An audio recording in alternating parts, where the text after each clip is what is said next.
प्रस्तुत है आपके समक्ष मुंशी प्रेमचंद के उपन्यास गबन का भाग 9वां। रमा के परिचितों में एक रमेश बाबू म्यूनिसिपल बोर्ड में हेड क्लर्क थे। उम्र तो 40 के ऊपर ही थी, पर थे बड़े रसिक। शतरंज खेलने बैठ जाते तो सवेरा कर देते, दफ्तर भी भूल जाते। न आगे नाथ न पीछे पगहा। जवानी में उनकी स्त्री मर गई थी और फिर उन्होंने दूसरा विवाह नहीं किया था। उस एकांत जीवन में सिवा विनोद के और क्या अवलंबन था। चाहते तो हजारों के वारे न्यारे करते, पर रिश्वत की कौड़ी भी हराम समझते थे।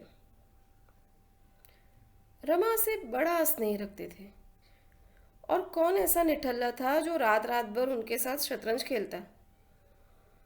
आज कई दिन से बेचारे बहुत व्याकुल हो रहे थे। शतरंज की एक बाजी भी न हुई थी। अखबार कहाँ तक पढ़ते। रमा इधर दो एक बार आया अवश्य, पर बिसात पर न बैठा। रमेश बाबू ने मूरे बिछा दिए, उसको पकड़कर बैठाया, पर वो बैठा नहीं। वह क्यों शतरंज खेलने लगा। बहू आई है, उसका मुंह देखेगा, उससे प्रेमालाप करेगा कि इस बूढ़े के साथ शतरंज खेलेगा। कई बार जी में आया कि उसे बुलवाए, पर यह सोचकर कि वह क्यों आने लगा, वो रह गए। कहाँ जाए, सिनेमा ही देखाए, किसी तरह समय तो कटे। सिनेमा से उन्हें बहुत प्रेम नहीं था, पर इस वक्त उन्हें सिनेमा के सिवा और कुछ न सूझा। कपड़े पहने और जाना ही चाहते थे कि रमा ने कमरे में कदम रख दिया। रमेश उसे देखते ही गेंद की तरह लुढ़क कर द्वार पर जा पहुंचे और उसका हाथ पकड़कर बोले, आइए आइए बाबू रमानाथ साहब बहादुर, तुम तो ऐसे बुड्ढे को बिल्कुल ही भूल गए। हाँ भाई, अब क्यों आओगे। प्रेमिका की रसीली बातों का आनंद यहाँ कहाँ। चोरी का कुछ पता चला क्या। रमानाथ ने कहा, नहीं, कुछ भी पता नहीं चला। रमेश बोला, बहुत अच्छा हुआ थाने में रपट नहीं लिखाई, नहीं 100-200 के मत्थे और जाते। बहू को तो बड़ा दुख हुआ होगा। रमानाथ ने कहा, कुछ पूछिए मत, तभी से दाना पानी छोड़ रखा है। मैं तो तंग आ गया हूँ। जी में आता है कि मैं कहीं भाग जाऊँ। बाबूजी तो सुनते ही नहीं है। रमेश ने कहा, बाबूजी के पास क्या कोई खजाना रखा हुआ है क्या।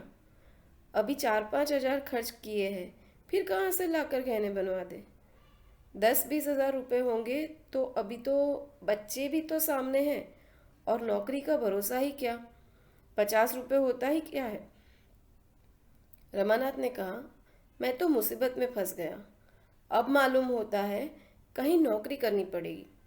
चैन से खाते और मौज उड़ाते थे, नहीं तो बैठे बैठाए इस मायाजाल में फंस गए। अब बतलाइए, है कहीं नौकरी चाकरी का सहारा। रमेश ने ताकपुर से मूरे और बिसात उतारते हुए कहा, आओ एक बाजी हो जाए, फिर इस मामले को सोचे। इसे जितना आसान समझ रहे हो उतना आसान नहीं है। अच्छे अच्छे धक्के खा रहे हैं।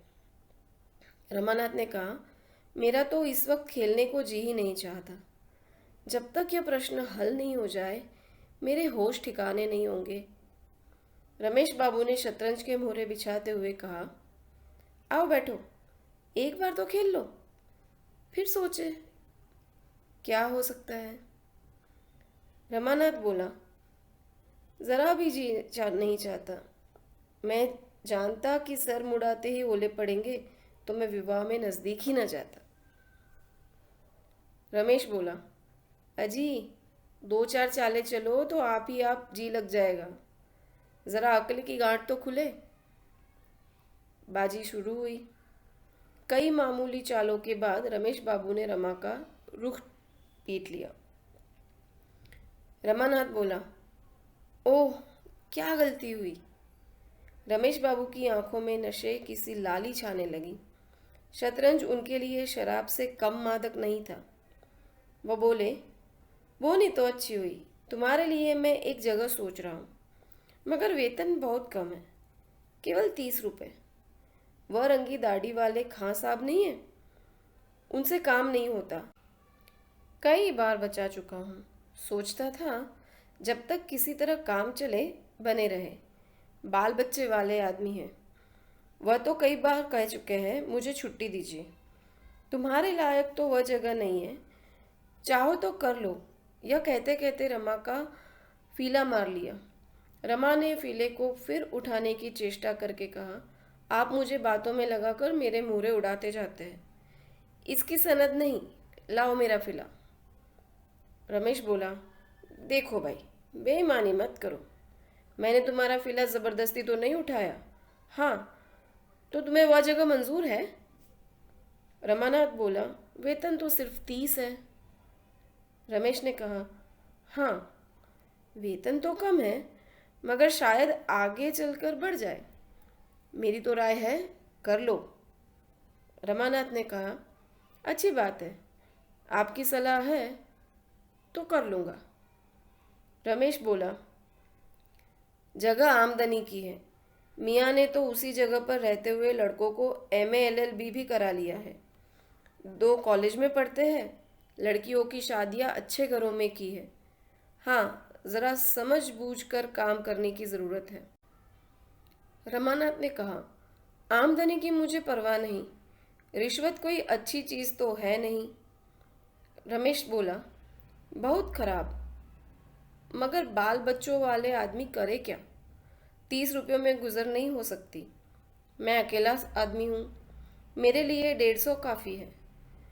कुछ बचा भी लेता हूँ, लेकिन जिस घर में बहुत से आदमी हो, लड़कों की पढ़ाई हो, लड़कियों की शादियाँ हो, वह आदमी क्या कर सकता है? जब तक छोटे छोटे आदमियों का वेतन इतना न हो जाएगा कि वह बलमनसी के साथ निर्वाह कर सके, तब तक रिश्वत बंद नहीं होगी। यही रोटी दाल घी दूध तो वो भी खाते हैं, फिर एक को 30 रुपये और दूसरे को 300 रुपये क्यों देते हैं? रमा का फर्जी पीट गया। रमेश बाबू ने बड़े जोर से कहा कर मारा। रमा ने रोष के साथ कहा, अगर आप चुपचाप खेलते हैं तो खेलिए, नहीं तो मैं जाता हूँ। मुझे बातों में लगाकर मेरे सारे मुहरे उड़ा दिए। रमेश बोला, अच्छा साहब, अब बोलूँ तो ज़बान पकड़ लीजिए। ये लीजिए शह। तो तुम कल अर्जी दे दो। उम्मीद तो है कि तुम्हें यह जगह मिल जाएगी, मगर जिस दिन जगह मिले मेरे साथ रात भर खेलना होगा। रमानाथ बोला, आप तो 2 ही मातों में रोने लगते हो। रमेश बोला, अजी वह दिन गए जब आप मुझे मात दिया करते थे। आजकल मेरा चंद्रमा बड़ा बलवान है। इधर मैंने 1 मासी किया है, क्या मजाल कि कोई मात दे सके। फिर शा। रमानाथ बोला, जी तो चाहता है दूसरी बाजी मात देकर जाऊं, मगर देर हो जाएगी। रमेश ने कहा, देर क्या होगी, अभी तो 9 बजे हैं। खेल लो, दिल का अरमान निकल जाए। यह शह और यह मात। रमानाथ बोला, अच्छा कल की रही। कल ललकार कर 5 मातें न दी हो तो कहिएगा। रमेश बोला, अजी जाओ भी, तुम मुझे क्या मात दोगे? हिम्मत हो तो अभी सही। रमानाथ ने कहा, अच्छा आइए, आप भी क्या कहेंगे, मगर मैं 5 बाजियों से कम नहीं खेलूंगा। रमेश बोला, 5 नहीं, तुम 10 खेलो जी, रात तो अपनी है। तो चलो फिर खाना खा ले। तब निश्चिंत होकर बैठे। तुम्हारे घर कहलाए देता हूँ कि आज यही सोएंगे, इंतज़ार ना करें। दोनों ने भोजन किया और फिर शतरंज पर बैठे। पहली बाजी में 11 बज गए। रमेश बाबू की जीत रही। दूसरी बाजी भी उन्हीं के हाथ रही। तीसरी बाजी खत्म हुई तो 2 बज गए। रमानाथ को अब नींद आ रही थी। रमेश ने कहा कि नींद आ रही है तो मुंह धो डालो, बरग रखी हुई है, मैं 5 बाजियां खेले बगैर सोने नहीं दूंगा। रमेश बाबू को यह विश्वास हो रहा था कि आज मेरा सितारा बुलंद है, नहीं तो रमा को लगातार 3 मात देना आसान नहीं था। वह समझ गए थे इस वक्त चाहे जितनी बाजियां खेलूं जीत मेरी ही होगी, मगर जब चौथी बाजी हार गए तो यह विश्वास जाता रहा। उल्टे यह भय हुआ कि कहीं लगातार हारता न जाऊं। वो बोले, अब तो सोना चाहिए। रमानाथ ने कहा, क्यों? 5 बाजियां पूरी ना कर लीजिए? रमेश ने कहा, कल दफ्तर भी तो जाना है। रमा ने अधिक आग्रह न किया, दोनों सो गए। रमा यों ही 8 बजे से पहले नहीं उठता था। फिर आज तो 3 बजे सोया था। आज तो उसे 10 बजे तक सोने का अधिकार था। रमेश नियम अनुसार 5 बजे उठ बैठे, स्नान किया, संध्या की, घूमने गए और 8 बजे लौटे। मगर रमा तब तक सोता ही रहा। आखिर जब 9:30 बज गए तो उन्होंने उसे जगाया। रमा ने बिभड़ कर कहा, नाहक जगा दिया, कैसी मज़े की नींद आ रही थी मुझे। रमेश ने बोला, अजी वह अर्जी देना है कि नहीं तुमको? रमानाथ बोला, आप ही दे दीजिएगा। रमेश ने पूछा, और जो कहीं साहब ने बुलाया तो मैं ही चला जाऊंगा? रमानाथ बोला, जो चाहे कीजिएगा, मैं तो सोता हूँ। रमा फिर लेट गया और रमेश ने भोजन किया, कपड़े पहने और दफ्तर चलने को तैयार हुए। उसी वक्त रमानाथ हड़बड़ाकर उठा और आंखें मलता हुआ बोला, रुको रुको, मैं भी चलता हूँ। रमेश ने बोला, अरे मुंह हाथ तो धो ले भले आदमी। रमानाथ बोला, आप तो चले ही जा रहे हैं। रमेश ने कहा, नहीं, अभी 15-20 मिनट तक रुक सकता हूँ, जल्दी से तैयार हो जाओ। रमानाथ ने कहा कि मैं तो तैयार हूँ, वहाँ से लौटकर घर जाके भोजन करूँगा। रमेश बोला, कहता तो हूँ अभी आधे घंटे तक रुका हुआ हूँ।